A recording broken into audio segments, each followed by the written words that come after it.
Ya. Untuk perawatannya sendiri habis berapa sih kira-kira? Biayanya sih udah disatuin sama binatang-binatang yang lain di rumah kan karena banyak banget. Ini sih kalau candy-nya sendiri ya masih simpel, masih nggak terlalu mahal juga. Tapi ya agak repot lah. Repot iya karena dia perhatiannya harus khusus juga gitu. Aplikasi ya untuk semua binatang yang pelihara itu habis dengan biaya puluhan juta. Iya. Berapa tuh? Adalah. Jadi Nominal lah. jumlahnya ya 3 kali lipat makanan manusia yang ada di rumah gua. Ya udah lumayan lah. Itu tapi itu kan salah satu tanggung jawab gue juga melihara binatang, berarti harus tanggung jawab sediain tempatnya yang bagus karena kan kita juga merampas tanda kutip hak mereka hidup di alam liar. Jadi situ juga dia harus berikan kandang yang cocok buat dia, makanan yang bergizi, kesehatannya gitu dan itu ya memerlukan biaya pastinya. Berapa kira-kira? Lumayan lah dan gue yakin bahwa rezeki yang datang ke gue juga itu adalah titipan selain anak yatim, mungkin miskin, anak telantar, orang-orang yang kerja dengan kita, tapi juga binatang-binatang ini juga karena gue yakin bahwa binatang ini juga mendoakan kita dengan caranya dia. Ada orang khusus kalau gue sendiri. Tapi kalau untuk khusus Candy ya gue ikut mandiin kalau pas lagi sempet. Tapi kalau binatang-binatang lain udah nggak sempet. Jadi kalau gue di rumah ya gue turun tangan. Tapi kalau gue nggak di rumah ya ada khusus. Jadi di rumah ada 2 orang khusus yang melihara semua binatang gue. Dan itu menjadi salah satu tanggung jawab gue. Dan ya gajinya juga cukup di atas rata-rata karena ya itu kan keahlian juga. Anak-anak sendiri awalnya takut nggak sih ya risih dengan ada Kalau si Candy enggak, kalau Candy mah ini semuanya pada suka karena ini imut banget, siapa yang nggak suka sih sama si Candy, lihat.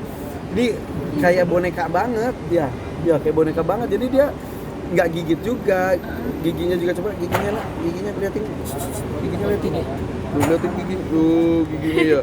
Iya giginya ya, ya pinter ya. Giginya juga baru tumbuh sedikit-sedikit, jadi kalau digigit juga, kayak digigit gini belum sakit. Kalau udah besar bisa sakit, tapi ya dilatih dia nggak menggigit.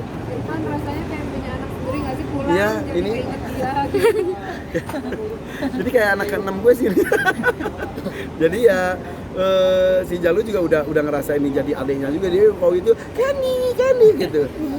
Ya gitulah. Yang was-was sekarang Aisyah karena followers Instagramnya udah mau kesusul sama si Candy. Di rumah kan banyak hewan ya, itu ada izin nggak sih?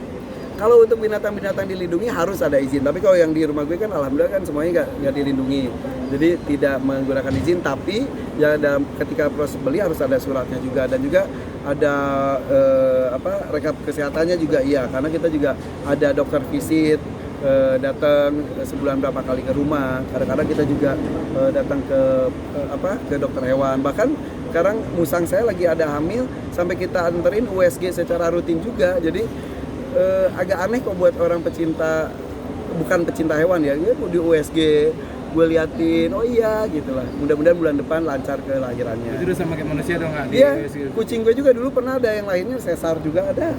Jadi pas dia ngelahirinnya susah karena dia pernah ketabrak, akhirnya disesar. Ya aneh sih, tapi ya emang seperti itu.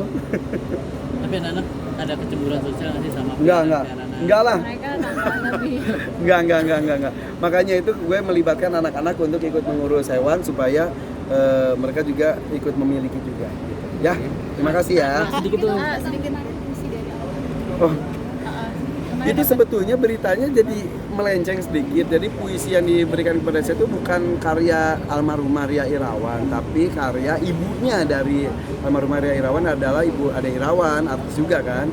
Nah jadi cerita itu kemarin pas ketika saya datang melayat, pas mau pamit ke Ibu Ade Irawan, Ibu saya pamit ya, saya sangat jarang sekali ketemu dengan Ibu Ade Irawan, belum pernah kerja bareng juga. Tiba-tiba dia lihat saya, terus dia ngomong, Irfan Hakim kan, dia tahu nama saya aja, saya, wih kok dia kenal aku ya gitu.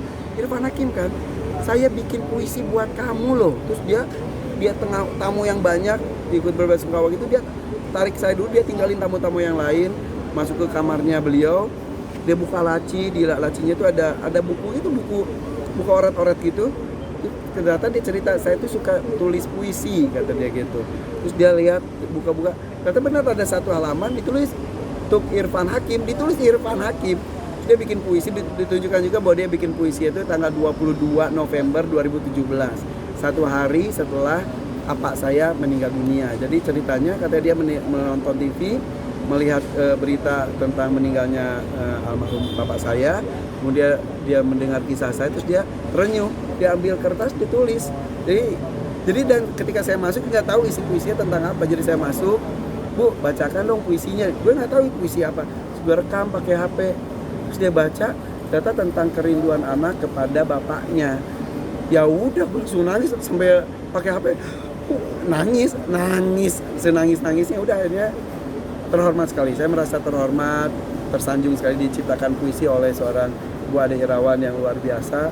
Dia menunjukkan juga ada beberapa puisi untuk Bu Laila Sari, buat siapa. Jadi kata dia kalau ketika ada satu momen atau satu orang atau siapapun atau kejadian apapun yang membuat dia terenyuh, dia pasti ungkapkan dalam bentuk puisi, dan salah satunya adalah puisi tentang saya yang ditinggalkan meninggal oleh orang tua.